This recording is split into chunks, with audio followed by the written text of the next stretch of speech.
सभी गार्जियन, बच्चे बुजुर्ग और इस विद्यालय के सम्मानित शिक्षक शिक्षिकाएं,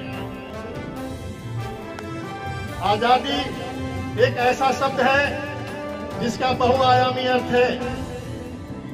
इस आजादी शब्द को पाने के लिए जैसे पिंजरे का पंछी बाहर उड़ने के लिए छटपटाता है और उसका कहीं कोई जुगाड़ नहीं मिलता है, कहीं कोई रास्ता नहीं मिलता है और उसी पिंजरे में अन्न पानी दाना हवा के बगैर वो तड़पती रहती है, उसी प्रकार से हिंदुस्तान 250 वर्षों तक आजादी के लिए तड़पता रहा। हमें न सही से 2 वक्त की रोटी मिलती थी, न भोजन का कोई व्यवस्था, न रोटी, न कपड़ा, न मकान, न चलने का सड़क, न पढ़ने के लिए विद्यालय, न बोलने की आजादी, न काम करने की आजादी। हम इंसान होकर के भी पशु के समान जीवन जीने को विवश होते थे। हम पर जुल्मो सितम इतना हो, हमें घंटा मिलता, कोड़े मिलते, रूखा सूखा दाना सूखा मिलता। हमें पढ़ने की आजादी नहीं थी, अपने हक को अधिकार को लेने की आजादी नहीं थी। इस आजादी को पाने के लिए हमारे पुरखों ने जो त्याग तपस्या और बलिदान दिया, उसको हम लोग तराजू पर नहीं तौल सकते। उनका वर्णन जितना भी किया जाए वो बहुत कम है। वो सूर्य को दीपक दिखाने के बराबर है और हजारों हजार हमारे पुरखों ने हंसते हंसते प्राणों की बलिदानी दे दिया। कितने का घर, कितने का परिवार उजड़ गया, गांव के गांव समाप्त हो गए, परिवार के परिवार समाप्त हो गए। कितने माँ बहनों ने अपना बेटा, अपना भाई, अपना पति खोया और हम सब ने अपना देशभक्त खोया। उन लोगों की कुर्बानी का ही यह परिणाम है दोस्तों। आज हिंदुस्तान आजाद भारत के नाम से सारी दुनिया में अपना नाम दर्ज करा चुका है। मैं से पूछना चाहता हूँ, अपने प्रधानमंत्री जी से पूछना चाहता हूँ, बीमारी तो पूरी दुनिया में फैली, हिंदुस्तान में भी फैली, लॉकडाउन पूरी दुनिया में लगा, लेकिन हिंदुस्तान का लॉकडाउन अपने आप में अजूबा लगाए आप। अचानक लॉकडाउन लगाकर लोगों को आपने घर के अंदर कैद कर दिया। आपने आश्वासन दिया कि जो जहां है वहीं रहेंगे, कर सकेगा। जो भी हिंदुस्तान को तोड़ना चाहेगा, जो भी समाज को तोड़ना चाहेगा, समाज उसको एक दिन ऐसा तोड़ेगा कि फिर उसका अस्तित्व खत्म हो जाएगा। लेकिन आपने जिन जिन नियमों को समाज के ऊपर जबरन थोपा है, मैं मोदी जी से पूछूंगा, क्योंकि हमारे बादशाह वही हैं, हमारे हुक्मरान वही हैं, हमारे प्राइम मिनिस्टर वही हैं। मैं पूछता हूं मोदी जी, बगल का देश गरीब गरीब ये देश आपके चारों तरफ है, नेपाल है, भूटान है, तिब्बत है, चाइना है, बांग्लादेश, श्रीलंका है, मालदीव है, पाकिस्तान, अफगानिस्तान, ईरान है। बताओ मोदी जी, तुम तो कहते हो कि बहुत बड़े हम शेर हैं, बहुत बड़े ताकतवर मुल्क के हैं, लेकिन तुमसे जो बहुत गरीब मुल्क है उसने भी अपने यहाँ लॉकडाउन में इतना घिनौना खेल नहीं खेला है जितना तुम खेले हो। और गरीबों को गाजर मूली की तरह, कीड़े मकोड़े की तरह मरने को तूने विवश कर दिया और ऊपर से आश्वासन दिया मरने वाले को हम 4 लाख रुपया दें।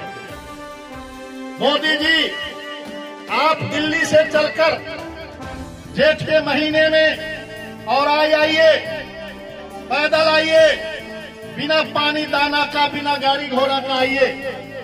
हम 8 लाख रुपया चंदा चुटकी से जुटाकर आपके घर के गार्जियन को दे देंगे।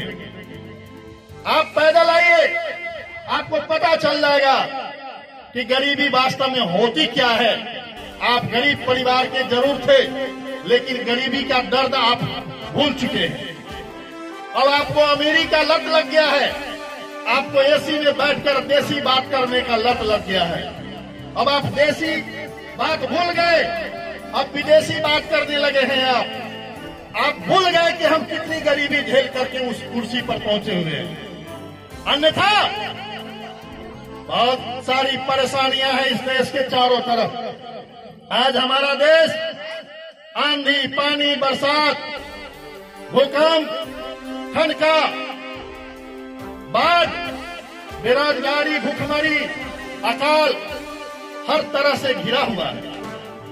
ये पूरी दुनिया के हुक्मरानों ने जब गरीब गुरबों को काम देने में सक्षम नहीं हो सका, रोजी रोजगार नहीं दे पाया, तो ये मिली जुली साजिश के तहत इन लोगों ने कोरोना का खेल खेला, पूरी इंसानियत को तबाह करने का प्लान बनाया। और जब देखा कि कोरोना से लोग तबाह है, परेशान है, तो दिमाग को डाइवर्ट करने के लिए देश की सीमाओं पर तनाव की स्थिति पैदा की गई। आज पूरी दुनिया का ध्यान पेट की तरफ नहीं है, सीमाओं की तरफ है, लड़ाई के मैदान की तरफ है। लोग भयभीत है, इस समय क्या हो जाए कहना जरा मुश्किल है। इसमें सारी दुनिया के सभी शासक समान भूमिका में है, न कोई छोटा है न कोई बड़ा है, क्योंकि रोजगार तो आपने दिया नहीं। अरे पाकिस्तान का सैनिक मरे चाहे हिंदुस्तान का सैनिक मरे, वो गरीब का ही बेटा है, कोई अमीर का बेटा नहीं है। चाइना का सैनिक मरे या हिंदुस्तान का सैनिक मरे, सब गरीब का बेटा है जो सैनिक बनकर के अपना जीवन जीता है। और ये शासक वर्गों की नाकामी को दिखाता है।